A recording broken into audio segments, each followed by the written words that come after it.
All right, and we are recording. Thanks, guys, for joining in. As usual, we're gonna run through a quick intro here on what the Beyond the Track, not the Beyond the Track. Beyond the Track is another group that I run. The Virtual Brown Bag is all about. First and foremost, we are recording this since we encourage people to share stuff. You may end up sharing, words or screens and things. Just make sure that whatever you're sharing does not get you in trouble, right? The VBB or the virtual brown bag is a way where we can get together, share tips and tricks, experiences, frustrations or difficulties, anything in between. Some lessons learned the hard way. You feel like, maybe sharing with other people, making other people's lives better. We can use, a lot of that these days. Logistics, we do this every Thursday from 12 to 1 Central Time here on Skype. Anybody and everybody who's willing to either share or learn or doing both are more than welcome to join in. We have a long list of everything we've talked about or part of the things that we've talked about, just to give you an idea. Some people ask, well, what should I be sharing? Is it a C# thing? Is it a .NET thing? Is it a Java thing? Well, it's everything, really. I mean, we all work with all these different things. So anything that comes up that you feel like could be useful to somebody else, just speak up. It doesn't matter how small it is. It may be a little shortcut that you've just learned. It may be a blog post that you feel like, this is interesting. I would like to hear other people's opinion about it. Just bring it up. That's a good time to do that. We have a virtualbrownbag.com website where you can always find at the top a link to this Skype space where you can join in. There's also at the bottom of the page the links to the previous videos from the previous meetings, so you can catch up or refer other people to it. And other than that, let's roll. I do have a couple things to go over here since I have the screen share going on right now. Tomorrow, I will be giving a free talk to our virtual events at Improving, the virtual lunch and learns. I'll be giving my testing in Agile talk, which has been my favorite talk in the last 3 years or so. I've been getting a lot of great feedback about it. A lot of people who have seen me give this talk at user groups and conferences, they actually asked me to come out to their companies to give it as a lunch and learn because they say they got a lot out of it. So I'm actually refreshing that content, updating some of the things that I felt like I wanted to update it, and I'll be giving this talk tomorrow. So if you're free tomorrow over lunch break, just join us there. You can register for free here on the website, and I hope to see some of you guys there. Another thing I have going on next week, I run this user group called Improving Code, which is about, well, what the name of the group is, about improving code, right? Looking at existing code and how can I make it better? Or as we are creating code, how can we make it better, right from the start? And next Wednesday, we are going to have it from 6:30 to 8:30 in the evening. And the talk is going to be about Storybook. And our speaker is going to be, let me make sure that I get his name right, Dirard Deek. I hope I'm not butchering your name. But the idea behind this one, I like this talk because one could think, well, what does storybooking or user experiences, UX, have anything to do with improving code quality? Well, I think it has everything to do. Every single cluttered, poor UX design that I've seen on interface, on applications, will always come along with bad code, right? If the screen looks cluttered, chances are that the code's going to look cluttered. So if we can work from the outside in with a clean design, a well thought out design, it's way easier to actually produce better code. So that's the premise for that talk. So if you want to join in that. And then another thing I would like to share and ask for help from whoever can help. Last month I gave this talk. It's a new talk on trusting IT. And I want to continue refining this talk as well as creating just further content around this topic. So what I'm doing is I'm selecting a bunch of people to get on a call with me sometime maybe next week or the week after, where I'm going to be posing some questions and gathering feedback from whoever is on the call to help me just enrich this content. So if you feel like contributing, I will drop a link to this Google form. You just put in your email, your first and last name, and then I'll send you a survey so I can find a good time that works for most people. And then we just, I mean, no preparation required. We just get on the call and, we're going to be chatting about this topic in specific. So I'm going to be dropping that on the chat window. And that's it for me. If anybody wants to talk about anything, any of the things that I just brought up, or anybody who wants to share anything, this is a good time to do so. Yeah, anybody wants to jump in?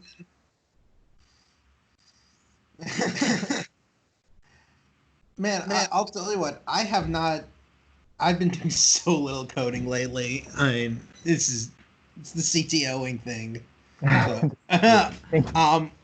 what I've been doing is like I've been doing code problems like a lot, and like little interviewing problems, partially to keep like the edge myself and to give myself excuses to play around with other languages, but also just I created a channel at our local code camp where I'm like posting like in coding challenges. Like I try to do a couple a week, so in addition to reviewing other people's stuff, like I kind of have to write my own at some point. And I don't always solve them beforehand. And sometimes I'm solving, I'm like, oh boy, this is way harder than I thought. Here's a fun thing. Figuring out if you have 2 points for a line segment, and if you have 2 line segments, so you have those 4 points, figuring out whether they intersect is it's not like hard, but it's way harder than you would think. Like there's no like really straightforward way to do it. Like I actually had to like go and Google it, and like the algorithm is like you have to consider 3 points at a time, and you have to like kind of go through several of the different combinations of 3 points, and then for each one you kind of have an if block. Like, well, if that means the points are rotating this way, then that means intersecting. If it means they're rotating the other way, don't intersect. Yeah. Sorry, I was going to ask, would that be like the initial or the simplest form of like what do you guys call collision detection? Well, so collision, yes, probably. Yeah, if that's like, is that the simplest thing that one who's trying to get into that, which I know like a lot of people maybe gaming, they need to create like collision detection engines, and I'm thinking of that. The case you just brought up is like the simplest form of that. Yeah, it might be. I mean, like, yeah, because usually you just think of it. Oh, you're comparing a point against a box, and I just check whether it's in the box, but that's not really the case because you need to check whether it went through the box at some point, and then you're checking line segments. I hear that sort of stuff, and like in my mind, I'm like ray tracing. Like that's a term I know that has to do with it, but I don't think here. Like I'll share my screen and show it because it is kind of interesting how to do it. And I did not end up implementing it because like I was doing it in Racket. I was like, I bet Racket has something inside of it that does it, and it does. But like, yeah, like this is kind of interesting. Like, so you have 2 different lines, right? So stuff like this, right? And you need to see if they intersect at all. So the way that you have to do it is you have to like consider that there's 3 different possibilities where any 3 different points they can go like this, rotate like that, or just be in a line together. Like there's no other options. It's all those things. It's just those, right? Like if you're moving between 3 points, I guess it's not just if you have 3 points. If you're moving between 3 of them, right? So you're either moving clockwise, counterclockwise, or they happen to be in the same line, in which case you're moving linearly. So you have to take this in order to figure this out. You have your 4 points. So you take 2 points from one line and 1 point from another. And let's see, it's P1, Q1. Oh, yeah. Wait, this is not right. P1, Q1, P2. Oh, right. Yeah. So you take these two P1 and Q1, right? So going from this line point to this line point to this point, and this point to this point to this point, if they have different orientations, and flip it going from this point to this point to this point, and this point to this point to this point have different orientations, then they must cross, sort of. Like that, yeah, like that's, which is already, I was like, wow, that's more complex than I would have thought this would be. But then there's also like this special case you have to handle where lines are collinear but just like offset in the plane. Like, so if they're collinear like this, they might not cross. But if they intersect, they cross. But then also like they might be collinear, not collinear, they might be in the same, have the same slope, but just not be collinear. So you kind of have to have a special case to test those as well. So yeah, I was like, man, something simple like that is way more involved than I thought it was. Wow. Yeah. And like it's the sort of thing where like I see it and like my first reaction isn't to Google it. My first reaction is like pull out my notepad and start drawing triangles and trying to remember trigonometry and get like an hour down that, and I'm like, I'm not any closer. What's going on? This must be like a something else issue. Yeah. So I mean, like, I guess the way I got onto talking about this is that writing a lot of little code challenges and stuff like that, which lately, I mean, I've been trying to actually do it in different languages a lot. Okay. Well, let me pull this up. Like I have this. I've shown this a little before. This is a just a repo. Oh, GitHub's all new. That's right. They changed their look. So I have this this repo where I throw up code challenges, especially as I solve them, and each one of them is generally like an org file. So if you click in there, like this is like the actual notepad of me figuring it out and like trying to figure out how it would work, right? And lately I've been actually trying to, when it's not like pretty hard, give implementations in different languages. So like, okay, here's how I would do it in Python. Here's how I would do it in C#. Just haven't gotten a great way to execute C# from here. .NET Core is .NET Core. I'm awaiting .NET 5, .NET C# 9, because C# 9 is actually going to have the script mode, which will actually be perfect for this. But I'm like, you can't just grab something like this and execute it right now. You have to like run it through .NET Script, which means I would have to like hook up the Emacs to do that, and I don't know how to do that. So, Right. Yeah, and then like Racket is the one I've been like trying the hardest to work on, and like really trying to like get comfortable with it, get comfortable with like using generators in it and stuff like that. And then JavaScript. So like for example, this particular problem is like you're given a range, like you're just given a list of numbers, a lower bound and upper bound, and you want to output like the gaps basically, right? So if wood doesn't have a 2, doesn't have a 449. So yeah, like attacking in a bunch of different languages is just kind of interesting. Okay. Yeah, some of it is just to demo it to my students, because like some of them are learning Python, some C#. Everyone kind of knows JavaScript. I'm also pushing people like really hard to get familiar with generators. I really want people to. Waiting for the moment that generators are gonna like help me solve a really interesting problem. All the time, man. I know you find excuses to use them, but I keep being like, oh man, I could use generators for this, and I always end up not using them and just using something else. Like, yeah, you just got to get comfortable with it. Like I really do see I feel like I have been doing it, like it's been like multiple years where I'm like, okay, like so anytime I use it, it's like it's a toy problem or it's something kind of clever, but well, I don't know. So I would use, so not generators, but lazy sequences. I use by default for any sort of Sure. yeah. Yeah, but Yeah. I use them for any sort of like list processing. So yeah, if you don't do a lot of list processing, but I find in a lot of languages you do.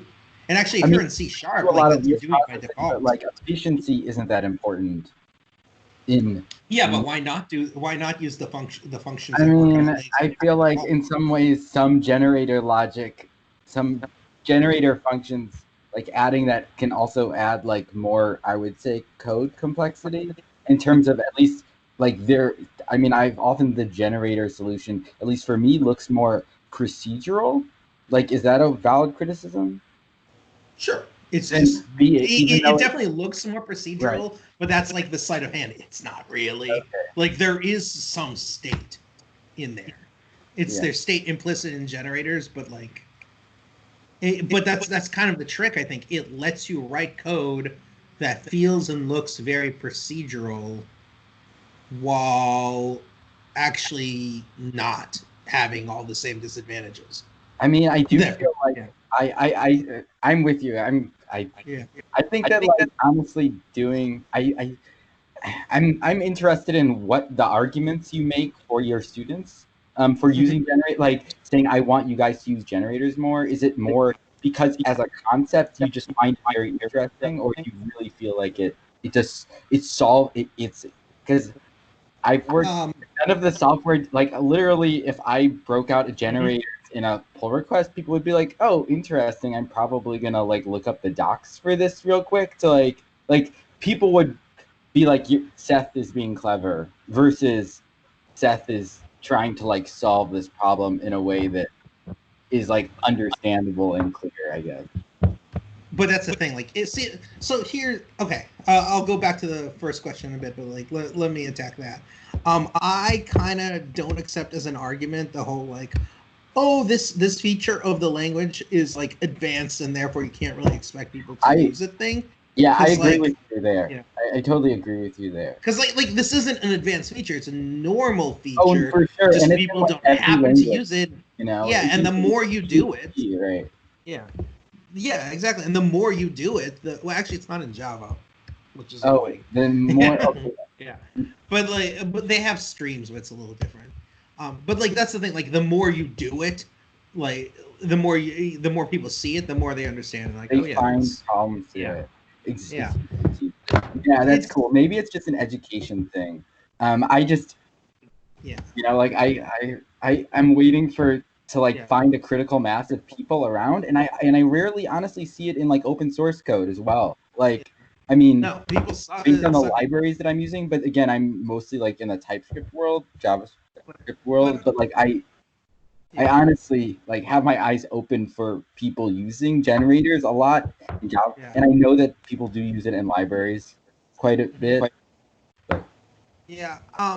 So I mean, first I would say, um, like yeah, like you use it by default. It should be the default way to use it. But I've like it's not like I'm ancient, but I've been around long enough to remember people saying the same exact thing about map and filter. oh really? Right? Yeah, like the exact same story where people were like, "Yeah, I mean, I get it. It looks good. It can make things a little clearer, but it's not a big difference, and nobody seems to know what these do."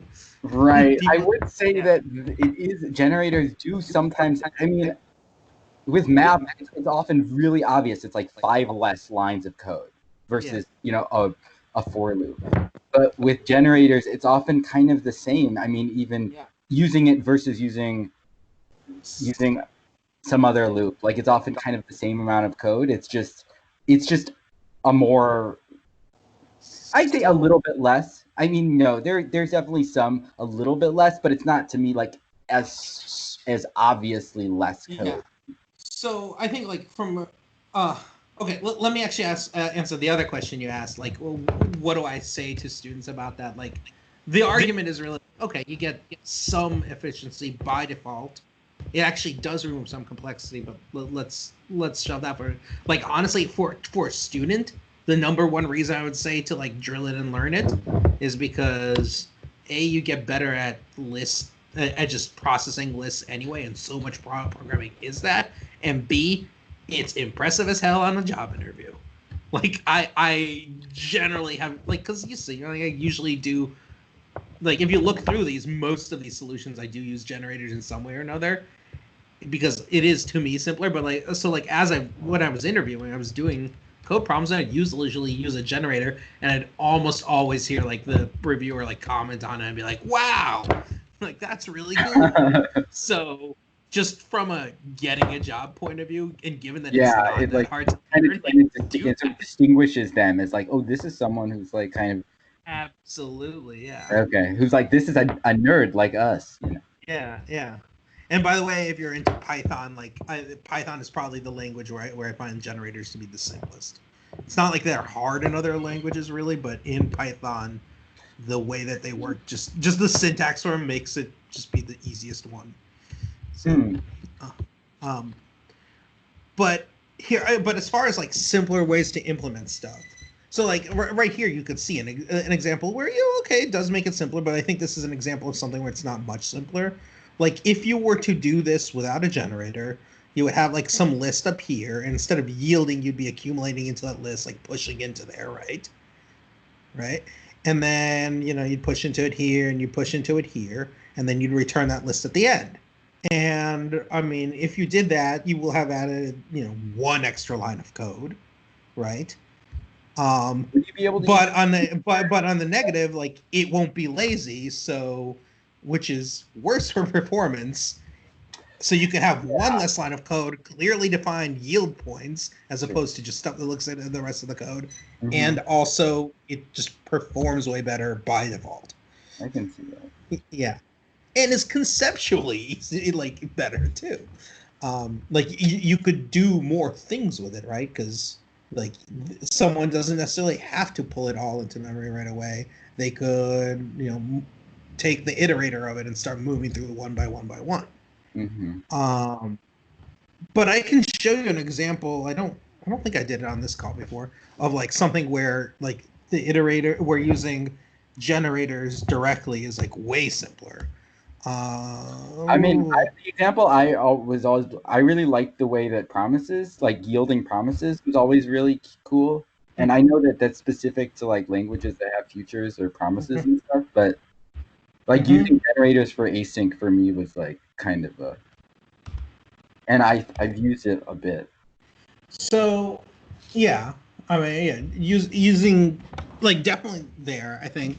I mean, I think that that's a good example, but like, I just want to show you one where no, really, it is simpler. So, JavaScript, for example, doesn't have like a zip function, right? Where you take two lists and kind of like match them up element by element by element. So basically, what we're after is something where I pass in 1, 2, 3, 4, or whatever, and then 5, 6, 7, 8. Let's say they're mismatched lengths, and then I would like it to output 1, 1, 5, 2, 6. 3, 7. All right. So that's like, that's actually is very useful. I use once you like get comfortable with working with collections, it's actually really, really, really useful to be able to like match elements up like that. Like a lot of the times, like if you think about it, any of the times you have to like think about this element and the next one in the collection, right? Like what's the every single point in this sequence where the change between elements is greater than 50 or something like that. Well, you take a sequence and match it up with itself offset by 1, right? And you just zip those together, and now you can consider just 2 points at a time. Like there's a lot of situations where this is useful, where zipping is useful. I should probably like maybe at least make it larger. Like there's a lot of situations where zipping is useful, but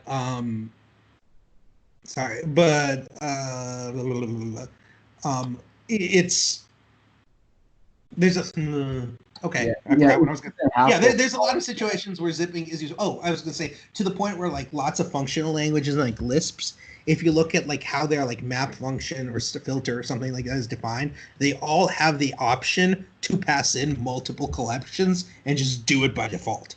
Like all like the map and filter and those functions in there will actually zip for you if you pass in multiple things into there. Like that's how useful it can be. So like if you were to implement this with arrays, right? Like so like because JavaScript doesn't have this function built in, right? You let's say you want to be able to put in as many arrays as you want. All right. Well, so how would you have to implement it? You would have to like start by finding the one that has the smallest length, right? Length, right? So already you're going to have to iterate through all of them and also know the length of each one, but fine, whatever.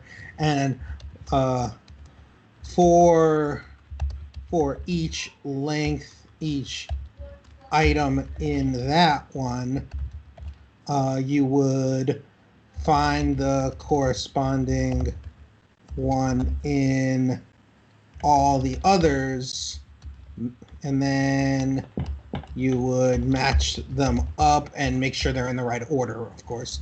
Make sure they're in the right order. So something like that, which is like not crazy, but like, all right, there's a lot of seeking going on. There's a lot of kind of thinking through that. And again, what you get back, it'll zip. It's eager zip, so less options. Now, what if you did the same thing as a generator? Const.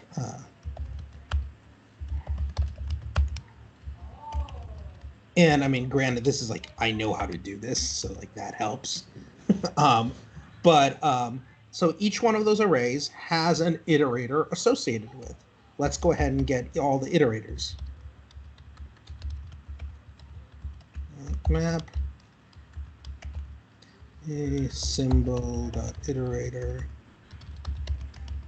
like that. Okay, that gets all the iterators, right? Now, what are we going to do? Well, we just need some sort of looping structure, because what I'm thinking is we're just going to start going through all the iterators, just next one until one of them is done. And we just need some sort of looping structure for that. Well, this is a generator, which is really the only time we get to use while true, and it's fine. Shit. Yeah. Hey, can cut you off, George? This Yeah. is really interesting. I have I stand know up you right got now. I hate it. Okay. Okay. Yeah. All right. Yeah. So I'll just finish this out here. Iterator. So here, so you go ahead and get like those next object. Each one, calling next will give you something that looks like this: value, comma, done. So then you're saying, well, okay, are any of them done? So if next dot sum, and then that's it. You're done. Return. Otherwise, you yield back next dot map, and that's it. Technically, there's like one other condition where you want to do if r's dot length equals 0. Right. So if there were no arrays passed in there at all, then you just want to return, because otherwise this would loop forever because of the way that sum works. But like that's pretty much it. And so that's like actually simpler than this one.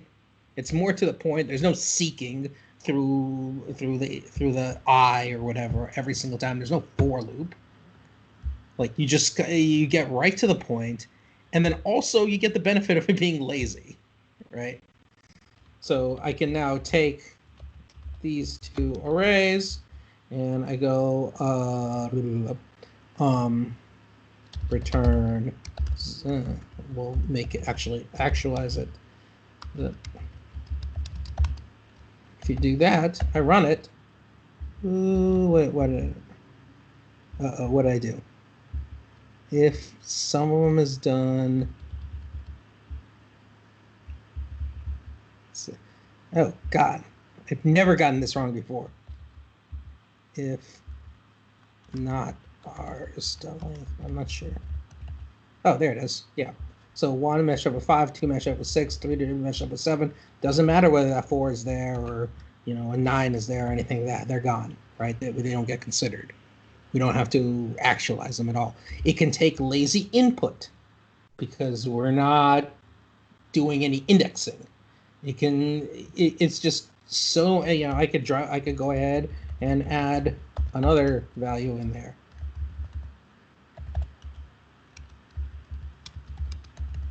There you go.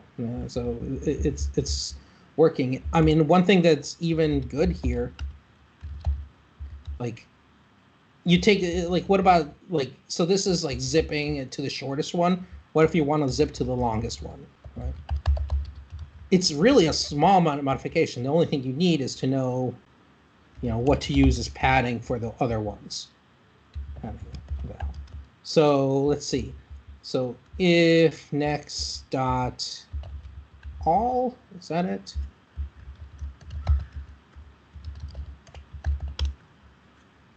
Every. So if all of them are done, we return. Otherwise, if x dot done, then we're going to return padding val. Otherwise, we're going to return value. And if I go down here and say longest, and just give it like an underscore or something to use as padding. It's because I misspelled the thing. There we go. Because there you go, like that. So it's like it becomes really, really whereas a similar thing with indexing would actually be much harder because you can't index into something that exceeds the length of the array. So yeah, I mean, this is the sort of stuff I'm like, yeah, it's really popular, it's really powerful. Not everything, but certain algorithms become so much simpler if you just use the symbol directly, you use the iterator directly, because if they just lend themselves to this very natural of I'm manually stepping through some steps.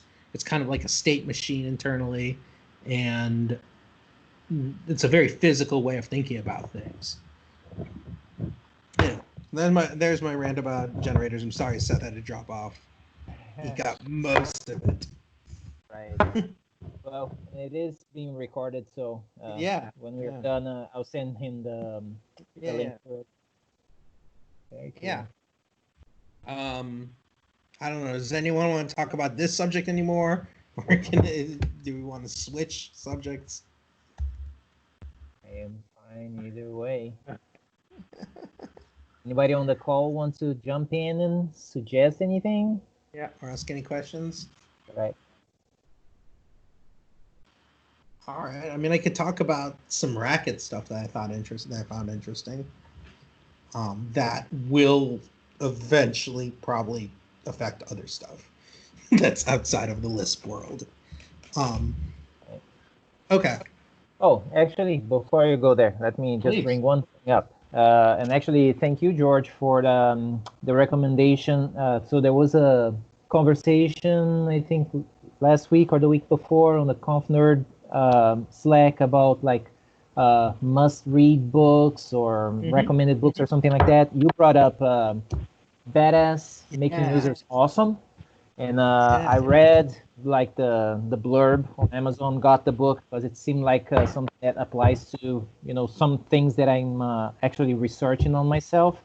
And when I received the book, and I always read the cover and everything, and then I saw that at the top, the little blurb about it was written by Daniel Pink, which is the author of two of my favorite books from the last couple of years, being Drive and To Sell Is Human.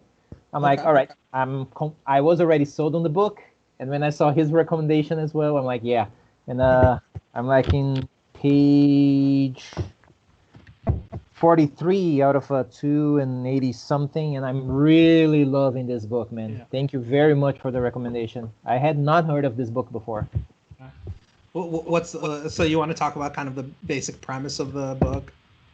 Sure. So I've been doing a lot of research or putting a lot of thought into UX related things, and this is really what this book is all about, right? It's really turning around and just furthering the question as to why are we building certain things, and are we asking the right questions. And a lot of times we put a lot of thought into the product that we are building or the service that we are providing, but we're not thinking from the user standpoint or from the consumer standpoint, which is like, how do we want them to feel, right? So like from the UX perspective, something that I definitely learned over the years, and it's a lesson that a lot of people learned, which is, let's make sure that we don't have our users feel stupid when they're using our app.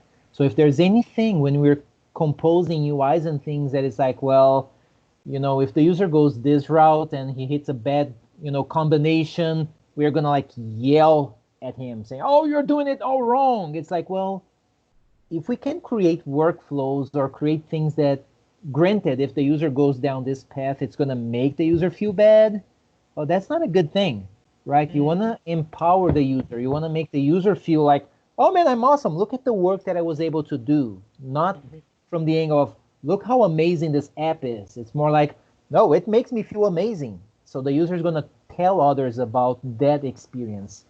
And that's really what we should be building, as opposed to, oh yeah, every user is just stupid. Yeah, I'm so smart. I'm the badass rock star developer, and all users are just stupid.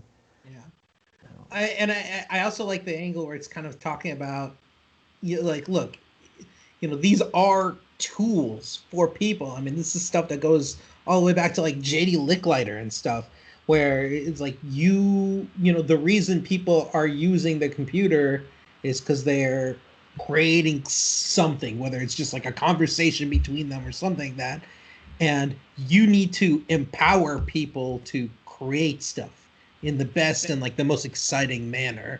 And like, so like there's things that she like referenced, like look at tools that do that, like Photoshop. Sure, it might be like really explicit, but there's lots of piece of software that people really enjoy because it kind of gives them the freedom, because it kind of gives them the power.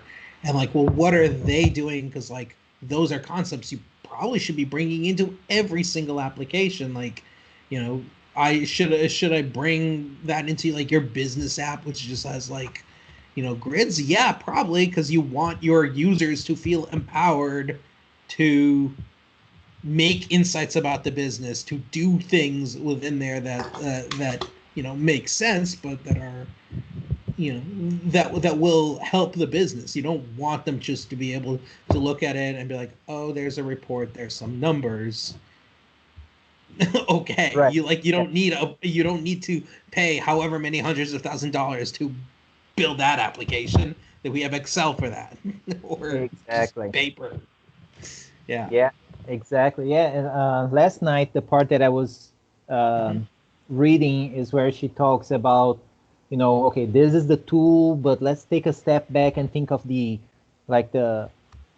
overall context under which the users are going to be using that tool.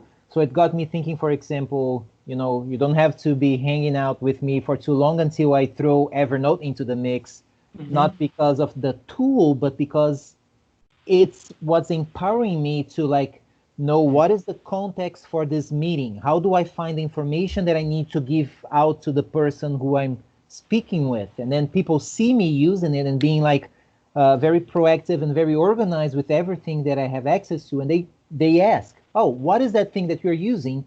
And then I end up talking about the tool. So it got me thinking about that. It's like, it's really the way to go about it, like the way to frame the mindset around that. Yeah. Yeah, and actually about that, I've got another tool for you. I got this for my birthday. I asked for it a while ago. Have you seen the Rocketbook?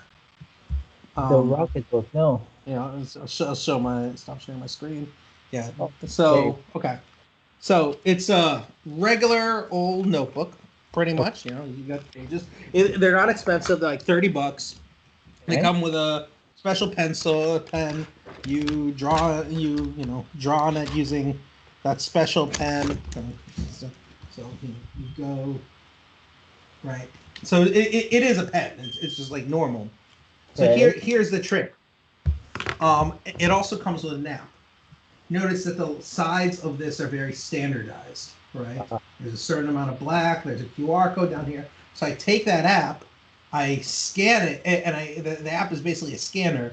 I scan it, and because of how standardized it rasterizes it super well. Does like OCR. It'll directly upload it to the right location, like you set up targets for it. There's Get like out you of probably here. can't see it down here. Yeah, yeah, down here. Yeah, there's like little icons. I haven't actually used them yet, but I believe the way it works is like so. There's like 7 different icons.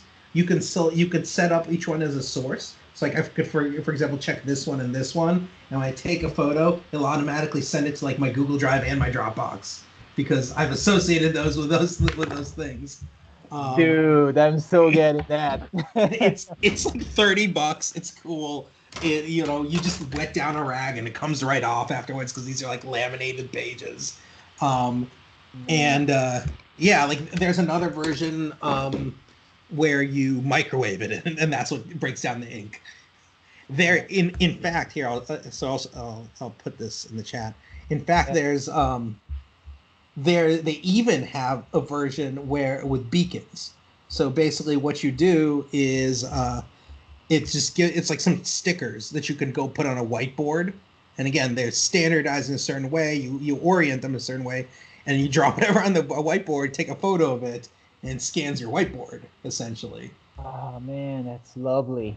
Yeah, yeah. I am so getting that. It's cool.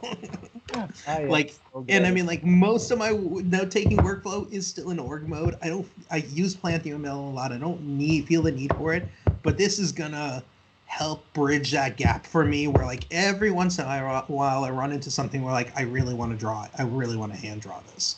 Right. Or work through something on paper, and this is gonna bridge that gap. Huh. And so I'm pretty excited about that. This is very cool. How Yeah, did you hear about it? I know a couple people that just swear by it, so I've wanted one of these for a while, and yeah, my birthday was on the 18th, so I kind of drop hints to my wife while she was sleeping. Rocketbook. That's awesome. Yeah. And she's like, you can't keep saying that. I already told your brother to get you one of those. You need to give me new things. That's cool, man. Yeah, I mean, Yeah. you won't believe it. Like, as I was going through some of my older stuff here when I moved into the current house that I am, I found that it was your recommendation like 10 years ago, that bamboo device. Remember that? That Yeah. thing? I still Yeah. had it, right? Nice. Because I was not using it. So I pulled it up, and I remember that my wife wanted to use something like that. So I just gave it to her, and she's all happy, because Yeah. 'Cause you the can, stuff that she's been doing with that. that's awesome. Yeah. Don't let her get your Rocketbook. Exactly. Oh yeah, absolutely. Absolutely. Yeah. All right. All right. I mean, I want to give someone else a moment to talk, but if not, I can kind of talk about the threading operator. Sure. All right. All right. Okay. Sure. If anyone else wants to jump in, please do. I don't have to be talking the entire time. So here's the deal. And I'm gonna do this in Racket, but hopefully everyone kind of gets it. It's the basic idea. So Lisp in general is kind of well known for its parenthesis hell, right? Oh, you may want to share your screen, Evan. Oh, yep. I'm not sure.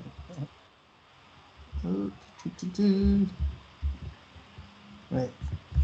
So in Lisp, you want to do stuff like so I want to add two numbers, right? Plus 5 and 3, and actually, let's go ahead and do something a bit more complex because this is silly. Well, no, I'll start with this as an example. So I'm going to add 5 and 3, and then maybe I want to multiply it by 2, and then I want to, Oh gosh, repeat. Actually, a repeat's not a thing. Never mind. I don't know. Subtract 12, right? And actually, that's not that needs to go down here, and that goes over here, and that's a pain. And like that's reverse Polish notation is great. It's exactly what everyone should be doing. It's technically correct. This is hard to read, right? Agreed, right? Yeah. So let me save this to my scratch pad. Actually, I don't even need to do that. Okay, so, but if I run this, great, I get 4. That's apparently the right answer. Okay, so with Lisp, they've dealt with this problem for a long time. So they came up to the solution, something called the threading operator. I'm gonna require threading in here, and this is, to be clear, not at all referring to threading as in like multi-threading, right? It's as in you're threading operations together. So I use the threading operator, and I say, okay, I'm going to start with a 3. I'm going to add 5 to it. I'm going to multiply it by 2, and then I'm going to subtract 12. Okay, and I'm going to get rid of results. Comment that one. Actually, let me comment this one out so it doesn't get in the way. Okay, and I run it, and you see I get the same result. So you can kind of see what it's doing. It's basically taking this guy right here, subbing it into there, so it reads as plus 3 space 5, and then takes the output of that and puts it in here. So the result of that is in here, and that takes the output of that and puts it in here. It's the same exact thing as you see up above right there, right? This ends up being really, really interesting and really powerful, and I think is slowly coming to it's going to be one of the things that is going to be pulled into other languages from the functional programming world. You're going to start seeing landing in the next few years. JavaScript has I think it might be one of, if not the most commented on proposals, and that's progressing the JavaScript threading operator. JavaScript threading operator.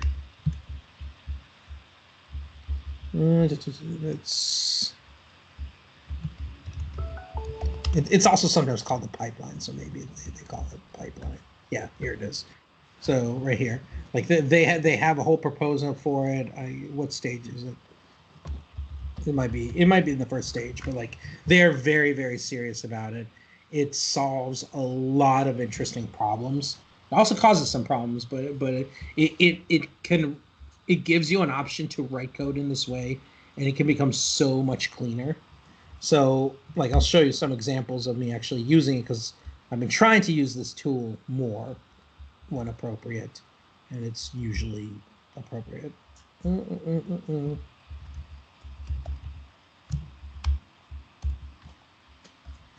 So I mean, like really just every single time that I've been in Racket, like having to do stuff, it tends to work out. So like what's a recent one I did?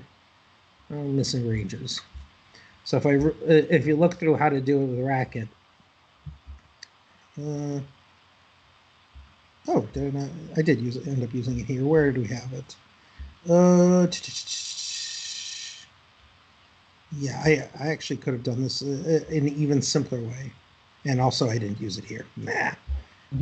all right. I'll show some of this thing. One of the things I'm working on now.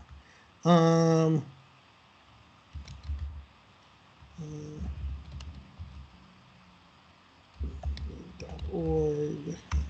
So this one, this is actually one of the reasons I was looking up lines crossing. It's a little toy problem about whether to make lines. Well, what you draw some lines on the chart, and you need to find if like any of them intersect and so on. It's a whole problem. Let me just pull up some times when I use it though.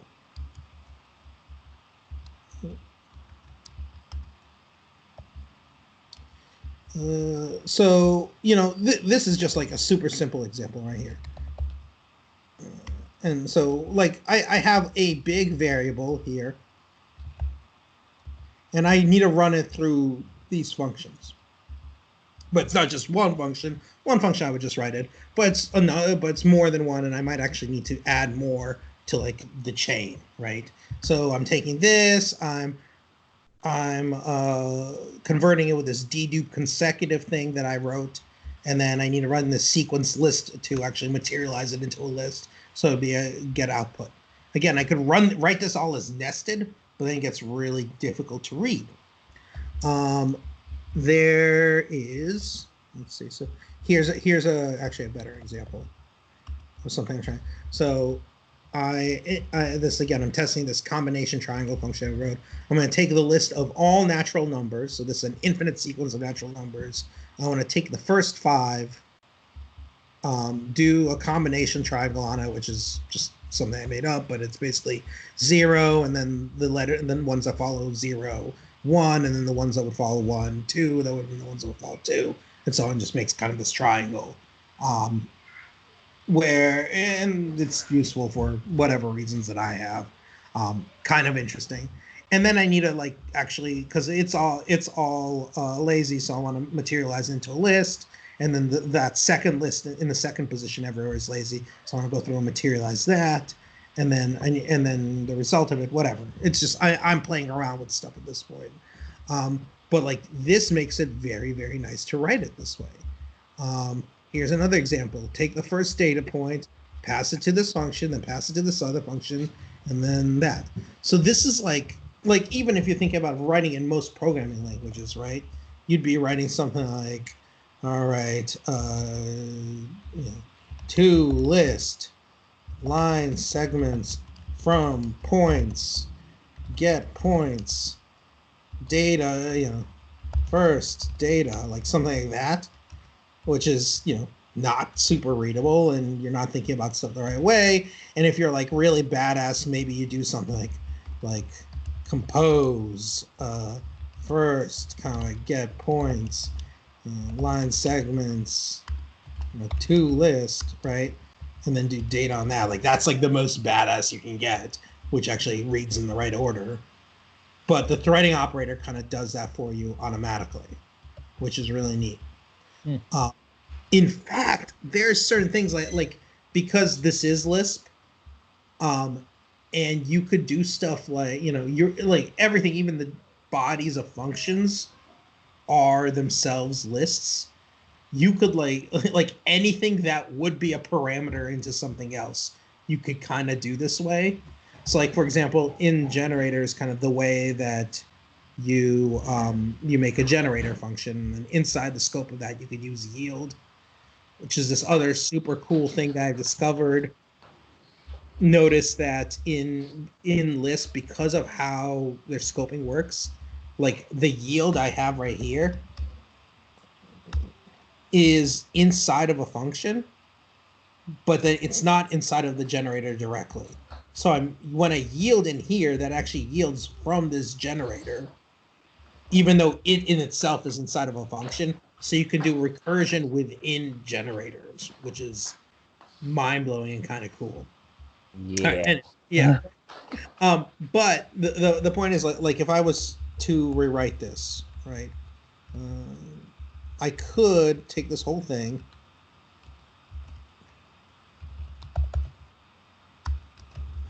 and start writing it. I could write it to like really bring this stuff into the fore. Like I want it to be first, so I could do something like, okay, I'm gonna create a block with that, put it like this, right? And now it's too many parens. Too many parens. Where am I? There we go. Mm-hmm. And now I'm gonna pipe that to in generator, and then I'm gonna pipe that to sequence stream. And if I do it this way, like this is still a block. This is still inside of that generator function. The yield still works against it. It's just I've really brought like what I'm actually doing to front and center. In fact, I don't even have to, I don't even have to, let's see, I wouldn't even have to do this. Let's see if I think just something like this would work. So this is like line 2 of what's in there, essentially. So if I did this, then there's this function definition, and then that gets basically placed inside of here with this second argument as the second function parameter. So it's kind of wild that this works like that. And you don't have to. Other languages aren't going to do the kind of lispy thing, but it's definitely, I think, something that you're going to see in other languages and is going to start seeing more and more use, because you get to write pipelines like this. It's very nice and useful. And like, for example, like based on which, let's see if I have an example of the other version of this being used. There's like 2 different versions of the threading operator. That doesn't happen. Like one of them is, okay, take that previous parameter and put it as the first parameter of the next thing. And then the other one is take the previous parameter and put it as the last parameter of it. You kind of mix and match them and combine them.